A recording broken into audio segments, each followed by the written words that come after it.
Assalamualaikum warahmatullahi wabarakatuh.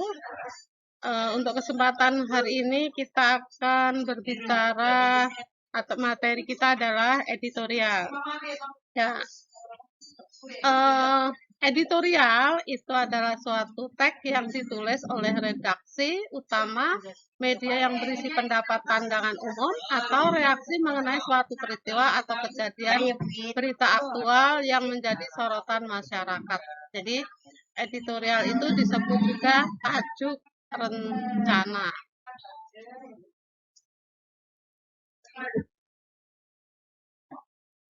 Untuk editorial itu hampir sama dengan teks eksposisi yang sudah kita pelajari di kelas 11. Apa bedanya?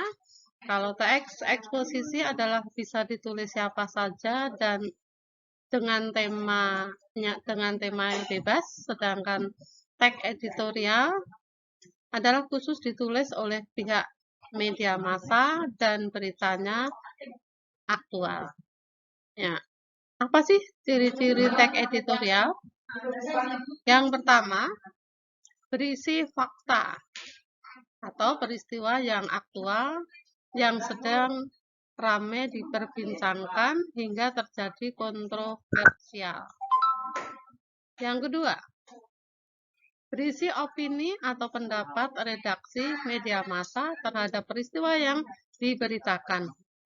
Kemudian yang ketiga, memiliki kritik, penilaian, aspirasi, prediksi, saran, ataupun harapan terhadap isi yang dibahas. Dan yang keempat, terdapat saran atau rekomendasi yang dapat menjadi solusi ditujukan oleh bagaimana caranya secara konkret. Ya. Untuk struktur editorial juga sama dengan teks eksposisi.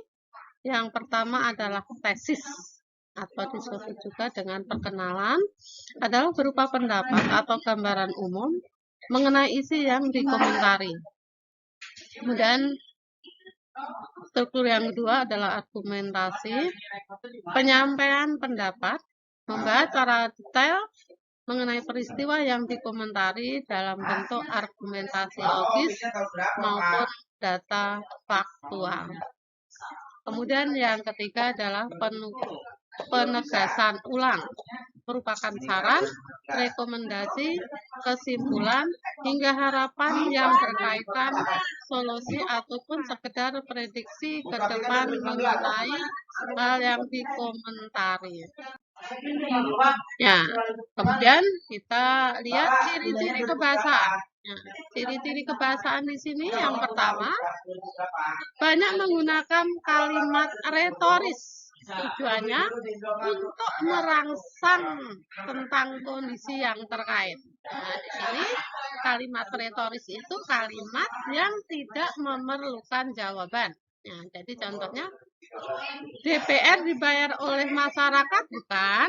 Nah, di sini kalimat retoris di mana pada dasarnya masyarakat tahu akan jawabannya. Jadi disebut kalimat retoris. Kemudian yang kedua, menggunakan kata-kata populer sehingga lebih mudah dicerna oleh masyarakat. Contohnya beras. Nah, kita menyebut bukan Oryza sativa. Nah, karena tidak lazim. Ini merupakan istilah dari biologi. Jadi kita harus menggunakan kata-kata yang populer. Kemudian yang ketiga, menggunakan kata ganti penunjuk yang merujuk tempat, waktu, maupun peristiwa. Contohnya, ini, itu, di sana, di sini. Nah, itu merupakan kata ganti penunjuk. Kemudian yang keempat, banyak menggunakan kata penghubung atau konjungsi kausalitas.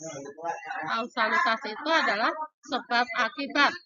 Nah, di sini ada sebab dan ada akibatnya, di mana antara sebab dan akibat itu ada kata yang menghubungkan, yaitu berupa konjungsi, yaitu konjungsi kausalitas. Ya, contoh dari konjungsi kausalitas adalah karena sebab oleh sebab. Baik, itu yang Ibu perlu sampaikan mengenai tutorial. Terima kasih.